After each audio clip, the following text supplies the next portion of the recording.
What is seller financing in real estate? Well, it's a creative financing strategy that's going to rock your world as a real estate investor. After more than 100 owner finance deals under my belt, with one as recently as last week, I'm going to show you how it works. You ready? Let's go.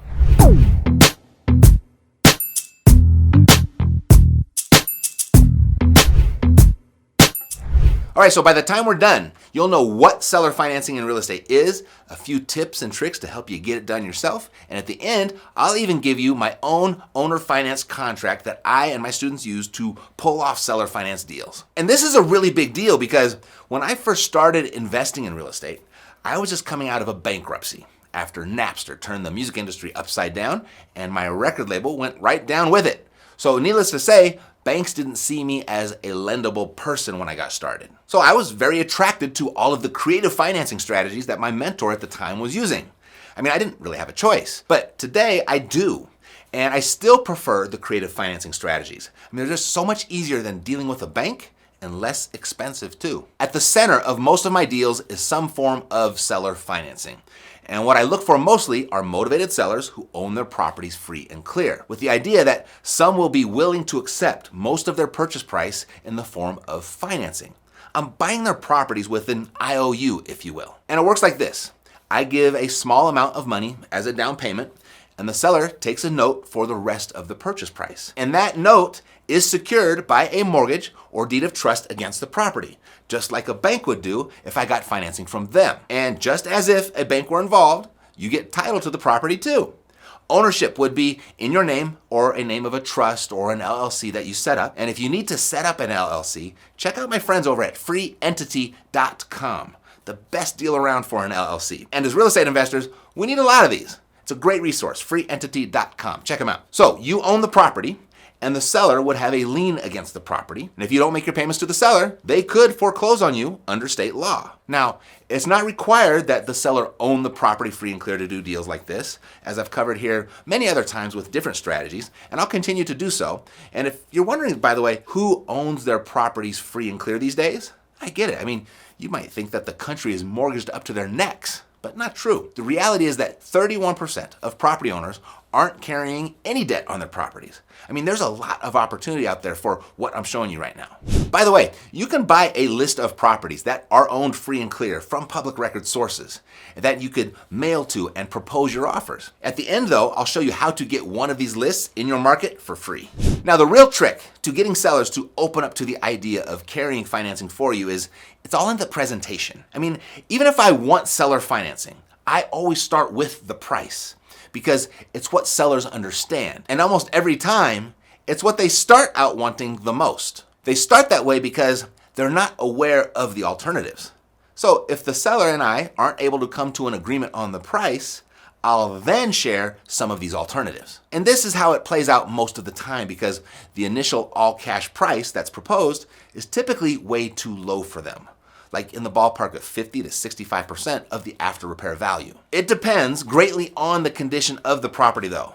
Still, that cash offer is going to be too low for most sellers. And that's okay, because the alternative will be a much higher price, like 80 to 100% of the after repair value, assuming that the work needed on the property is minimal. I mean, a little carpet, a little paint, that's easy stuff. But if there's substantial work that needs to be done, that's gonna come off the price. And that first suggestion of seller financing sounds something like this. Mr. Seller, the market might allow me to get close to your price if you could take some money now and the rest later. How much do you need right now? You see, I like to frame it in simple English like this at first before talking financing rates and terms and stuff. I want an agreement in principle first, and then we can work out the details. Also, you might have noticed when I said the market might allow me to get close to your price. You see, I phrase it that way to position the market as the bad guy and me as the good guy trying to solve the seller's problem. A little psychology there, and there's some more to come in just a second. Now, if they're open to the idea, they'll let me know how much of a down payment that they need, and then I'll say, great, if I could get you that, could I divide the balance up into 300 equal monthly payments? And that's my typical starting point, But I did something different last week when talking to a seller. A total accident, and it worked out so well, I might start switching it up when the occasion calls for it. And I'll tell you what I did in just a second and how it turned out. And real quick, if you like the idea of making money in real estate using creative strategies like this, let me know by smashing that like button. And if you take your real estate investing seriously, subscribe to the channel and click that little bell icon to get notified when new videos are released. Now, the reason that I start with price is to ease the seller into the idea of seller financing. It's a practical way to go about it. But there's some psychology to this as well. After hearing that initial lowball offer, it's pretty common for it to be a cringe moment for the seller. And when the alternative is presented, it's common for it to be a moment of relief when the seller learns that there is another option. Further, when presented with two different options, it doesn't always occur to sellers that there is a third option. I mean, they could just say no to both. So they find themselves deliberating in their head, do I want the low price cash now or the higher price and the cash over time? And that is how I normally go about it. I've been doing it that way for a decade now. But last week I did something different. The seller and we clicked relatively quickly, and he wanted to just cut to the chase. And he threw out a price that was pretty darn close to what I was going to offer for my seller finance option. And I was like, listen, no need to go back and forth on this. I'll go ahead, I'll give you your price if you give me my terms.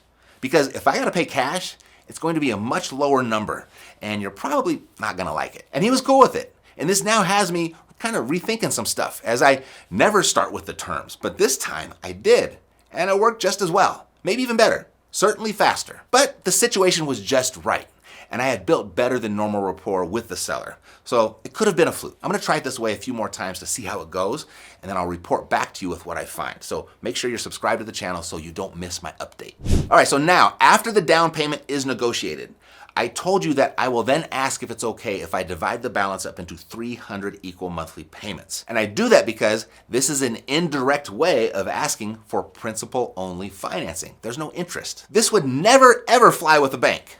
But when you're dealing directly with sellers, everything is negotiable. Now, the most common response from a seller when I ask about the 300 payments is something to the effect that, I don't want to wait that long. And my reply is, well, how long are you willing to wait? And we typically end up somewhere between 50 and 100 payments, like 4 to 8 years. But I leave the payment as if the balance were divided by 300. And then I pay a lump sum after I made the agreed upon number of payments. This lump sum is what's called a balloon payment. And it's pretty typical with seller financing because most people, they don't want to wait for 30 years to collect all of their money like a bank would. The more sophisticated sellers will ask for an interest rate, which is fine. And I'd say my average seller finance deal ends up with a 5 to 10% down payment, 3 to 5% interest, and a 4 to 7 year balloon payment. Most of the time, I'll hold on to these as rental properties, but in the last year or so, with such a hot retail market and inventory being so low, I've been selling them on the multiple listing service and wrapping my own seller financing around the existing financing that I received from the previous owner. The market is so hot right now for this strategy, I went ahead and I put a link down below in the description to a video that explains how a wraparound finance works. Anyway, once the seller and I have agreed, we use a standard real estate purchase agreement. And then you could hire an attorney to put the finance contract together for you, but it's not necessary. I just give my title officer my note with some instructions, and then she does it for me. If you'd like a copy of the financing contract that I used for this particular deal, you can grab it for free at epicpromissorynote.com. Oh, and I didn't forget your list of free and clear properties either. I can tell that you're eager to start doing deals like these yourself. You can get a free list for your market by going to epicpropstream.com, accept their free 7-day access, and then just download your list. And if you like their service, after 7 days, you can pay their very reasonable subscription fee. Or if you want to cancel, cancel. Either way, you've got your free list of free and clear properties. And if you'd like to dive in and make some quick money in real estate and flip a house in just one day while using my funds to do it, I'll show you how you can pull this off in your market right now at mattsfreetraining.com. That's all for now. Thanks for watching. I'll see you soon.